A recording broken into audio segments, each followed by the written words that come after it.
بسم اللہ الرحمن الرحیم۔ نماز با جماعت کو 100% پانے کے لیے ضروری ہے کہ ہم اپنا ٹارگٹ بلند کریں، یعنی صف اول اور تکبیر اولیٰ کا اہتمام کریں۔ آئندہ چند باتیں اس سلسلے میں بیان کی جا رہی ہے۔ اللہ تعالیٰ عز و جل توفیق عمل سے نوازے۔ اللہ تعالیٰ قرآن میں فرماتے ہیں وَسَارِعُوا إِلَى مَغْفِرَةٍ مِّن رَبِّكُمْ وَجَنَّةٍ عَرْضُهَا السَّمَاوَاتُ وَالْأَرْضُ۔ ترجمہ یہ ہے اپنے رب کی طرف سے مغفرت اور وہ جنت حاصل کرنے کے لیے ایک دوسرے سے بڑھ کر تیزی دکھاؤ جس کی چوڑائی اتنی ہے کہ اس میں تمام آسمان اور زمین سما جائیں۔ یہاں مغفرت سے مراد اسباب مغفرت ہے۔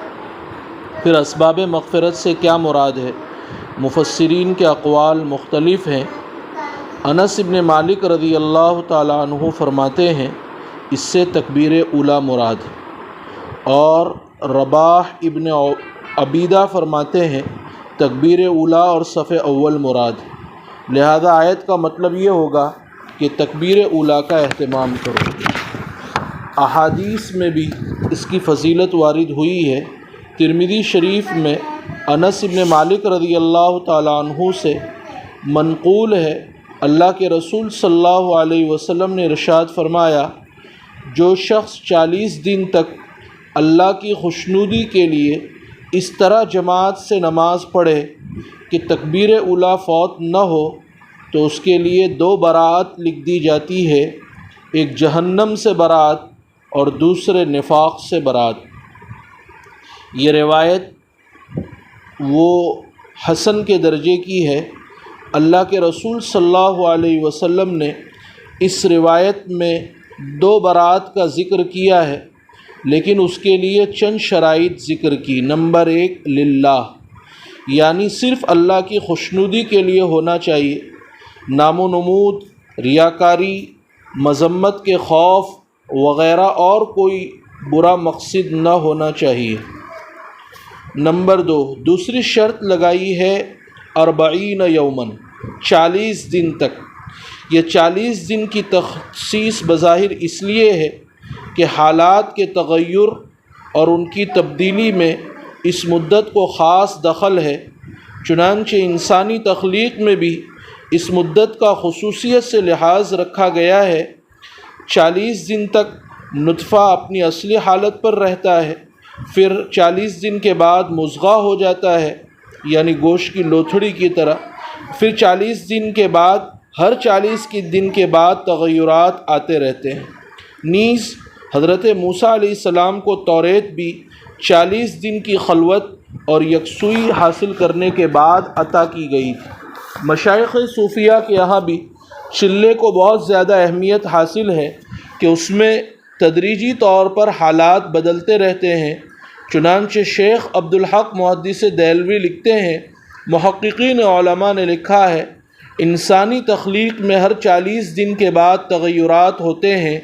انسان کو اس امر پر تنبیہ کرنا مقصود ہے، جس طرح ظاہری تکمیل تدریجی طور پر آہستہ آہستہ ہوتی ہے، اس طرح معنوی کمالات بھی تدریجی طور پر آہستہ آہستہ حاصل ہوتے ہیں، اور جس طرح انسان کی تخلیق ایک حالت سے دوسری حالت کی طرف بتدریج بدلتی ہے، ایسے ہی سالک کو بھی درجہ بدرجہ انتہا تک ترقی کرنا چاہیے۔ تیسری شرط لگائی ہے فی جماعت، یعنی 40 دن تک نماز جماعت کے ساتھ پڑھے تو یہ ثواب حاصل ہوگا۔ چوتھی شرط لگائی ہے یدرک التکبیرۃ الاولیٰ، تکبیر اولیٰ کو پالے تو اس صورت میں یہ فضیلت حاصل ہوگی۔ تکبیر اولیٰ کس کو کہتے ہیں اور تکبیر اولیٰ کا ثواب کب حاصل ہوگا، اس سلسلے میں امام ابو حنیفہ علیہ الرحمہ سے منقول ہے کہ تکبیر اولیٰ امام کی تکبیر کے ساتھ مقتدی کی تکبیر بالکل ساتھ ہونی چاہیے۔ دوسرا قول یہ ہے کہ اگر امام کے ثنا ختم کرنے سے پہلے کوئی تکبیر کہہ کر شریک ہو جائے تب بھی اسے یہ ثواب حاصل ہوگا۔ بعض علماء کے نزدیک امام کے 3 آیات کے بقدر قرات کرنے سے پہلے اگر مقتدی تکبیر تحریمہ کہہ لے تو تکبیر اولیٰ کا ثواب حاصل ہو جائے گا۔ اور بعض حضرات کہتے ہیں سورہ فاتحہ کے پا لینے سے یہ ثواب مل جائے گا، اور بعض کہتے ہیں امام کو قیام میں پا لیا تو بھی تکبیر اولیٰ کا ثواب حاصل ہو جائے گا۔ اور ایک قول یہ ہے کہ یہ ثواب پہلی رکعت مل جانے سے ہو جائے گا، یعنی رکوع میں امام کو پا لینے سے۔ لہذا جو شخص پہلی رکعت کے رکوع میں امام کے ساتھ شریک ہو جائے اس کو بھی تکبیر اولیٰ کا ثواب مل جائے گا۔ البتہ اعلیٰ درجہ یہ ہے کہ مقتدی تکبیر تحریمہ کے وقت حاضر ہو اور امام کی تکبیر تحریمہ کے فوراً بعد مقتدی بھی تکبیر کہہ کر نماز کے اندر شامل ہو جائے۔